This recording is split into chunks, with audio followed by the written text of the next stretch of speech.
శ్రోతలందరికీ నమస్కారం అండి. ఈనాటి మన కథ పనిపిల్ల నవ్వింది.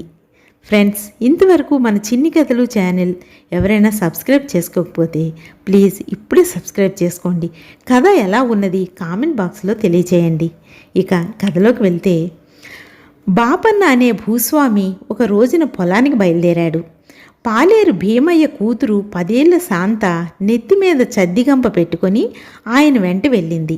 రోజంతా పొలం దగ్గరుండి బాపన్న అవసరాలు చూస్తూ ఉండడం దాని పని. ఆయన అడిగినప్పుడల్లా మంచినీళ్లు తెచ్చి ఇస్తుంది.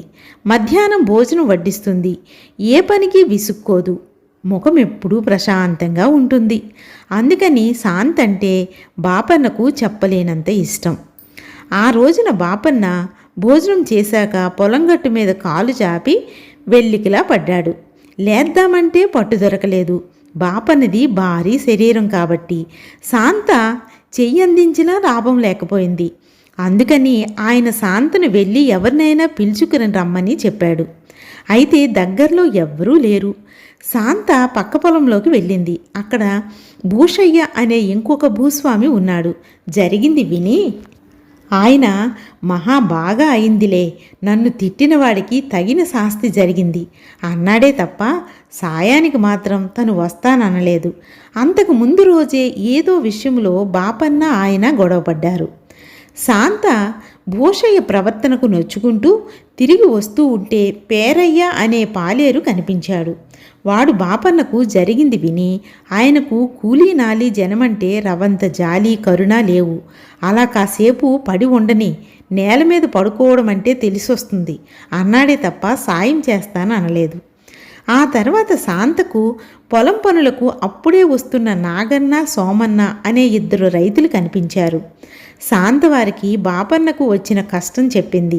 అది వింటూనే సోమన్న పకపకా నవ్వి, అంత భారీ మనిషి ఉన్న పలంగా వెల్లకిలా పడిపోతే చూడ్డానికి భలే బాగా ఉంటుంది.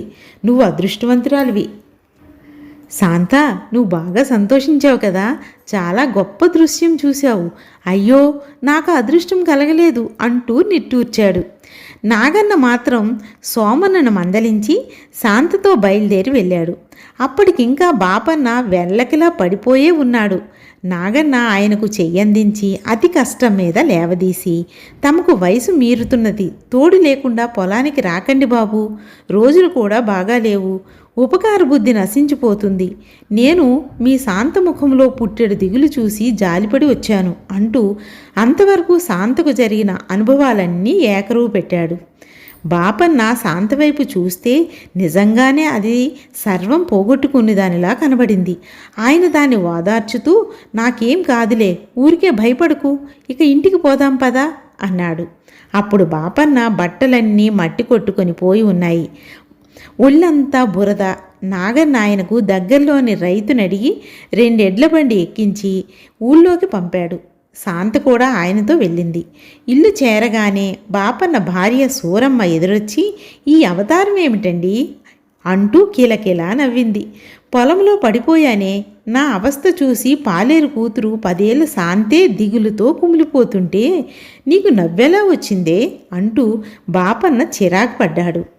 ఇది విన్న శాంత మరింతగా దిగులు పడుతూ పెరట్లో ఉన్న బాపన్న కోడల దగ్గరకు వెళ్ళి, అమ్మా, నేనొకసారి సుబ్బుల్ని చూసి వచ్చేదా అని అడిగింది. సుబ్బులతో నీకేం పని అన్నది బాపన్న కోడలు ఆశ్చర్యంగా. ఈ సుబ్బులు కూడా 10 ఏళ్ళు. శాంత బాపన్న ఇంట్లో పనిచేస్తున్నట్లే సుబ్బులు కూడా పక్కింట్లో పనిచేస్తుంటుంది. అయ్యగారు పొలంలో పడిపోయారని దానికి చెప్పాలమ్మా అన్నది శాంత ఎంతో విచారంగా. ఏమాత్రం దానికి ఇప్పుడే వెళ్ళాలా, పనులన్నీ అయ్యాక వెళ్ళు అన్నది బాపన్న కోడలు. శాంత గిన్నెలు తోమింది, బట్టలు ఉతికింది. ఇలా పనులన్నీ అయ్యాక సూరమ్మ శాంతను పిలిచి, దొడ్లో ఒడియాలు ఆరబెట్టాను, వాటిని కాకులెత్తుకుపోకుండా కాపలా కాయమన్నది. శాంత దిగులుగా కూర్చుంది. ఆరబెట్టిన ఒడియాలు కాపలా కాస్తూ అంతలో అటొచ్చాడు భీమయ్య. శాంత తండ్రిని చూసి, నాన్న, ఒకసారి సుబ్బులతో మాట్లాడి వస్తాను అన్నది. కూతుర్ని గమనిస్తున్న భీమయ్యకు అది సుబ్బులు అయ్యగారు పడిపోవడం గురించి ఏం మాట్లాడుకుంటారో తెలుసుకోవాలని అనిపించింది. వాడు శాంతకు తెలియకుండా దాన్ని అనుసరించి వెళ్ళాడు. పక్కింటి పెరట్లో పశువుల పాక ఒకటి ఉంది. అందులో ఒక మూలగా గడ్డి మోపు ఒకటి ఉంది. అంతవరకు పెరట్లో మొక్కలకు పాదులు తవ్వుతున్న సుబ్బులు శాంతను చూస్తూనే చేస్తున్న పని ఆపేసి పరుగు పరుగున గడ్డిమేటు వెనక్కి వెళ్ళింది. ఏమిటి విశేషాలు అని అడిగింది సుబ్బులు ఎంతో ఆత్రంగా. ముందు నువ్వేమైనా విశేషాలుంటే చెప్పు అన్నది శాంత. విశేషాలు ఏమీ లేవన్నట్లుగా తల ఊపింది సుబ్బులు. అప్పుడు శాంత దిగులుగా అయ్యగారు పొలంలో పడిపోయారు అన్నది. ఎలా అని అడిగింది సుబ్బులు. ఇలా అంటూ బాపన ఎలా పడ్డాడో వివరించి చెప్పింది. ఏం చేయను, అయ్యగారు పడిపోగానే నాకు బోలెడు నవ్వొచ్చింది. కానీ నవ్వితే ప్రమాదం కదా, నవ్వడానికి లేదని దిగులు పుట్టుకొచ్చింది. అయ్యగారి పాటు విన్న ప్రతి వాళ్ళు అమ్మగారితో సహా స్వతంత్రంగా తోచిన మాట అంటున్నారు. మనకు అలా అనేందుకు స్వతంత్రం లేదు కదా అని దిగులు పెరిగింది. నీ దగ్గరకు వచ్చి హాయిగా నవ్వుతుంటే ఎంతో బాగుంటుందనుకుంటే ఎప్పటికీ వెళ్ళనివ్వరు. నా దిగులంతా నవ్వే అవకాశం రావడం లేదనే అన్నది శాంత. భీమయ్య ఇక వారి మాటలు వినలేదు. తన కూతురు అందరు పిల్లల్లా చదువుకుంటూ కులాసాగా ఆడుకోవడం లేదని అప్పటికి వాడికి అర్థమైంది.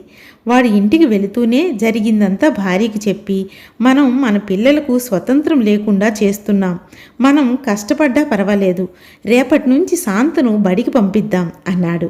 ఆ తర్వాత కొద్ది రోజులకు శాంతకే కాదు సుబ్బులకు స్వతంత్రం వచ్చింది. ఆ ఊళ్ళో అస్వతంత్రులైన పిల్లలు ఒక్కరూ కూడా లేరు. అందరూ స్వతంత్రులుగానే బతుకుతున్నారు. ఇంక పని పిల్లలంటే ఆ ఊళ్ళో ఒక్కరు కూడా కనిపించలేదు. బాగుంది కదండి కదా. ఇక కథ కంచికి మనం ఇంటికి. నమస్తే.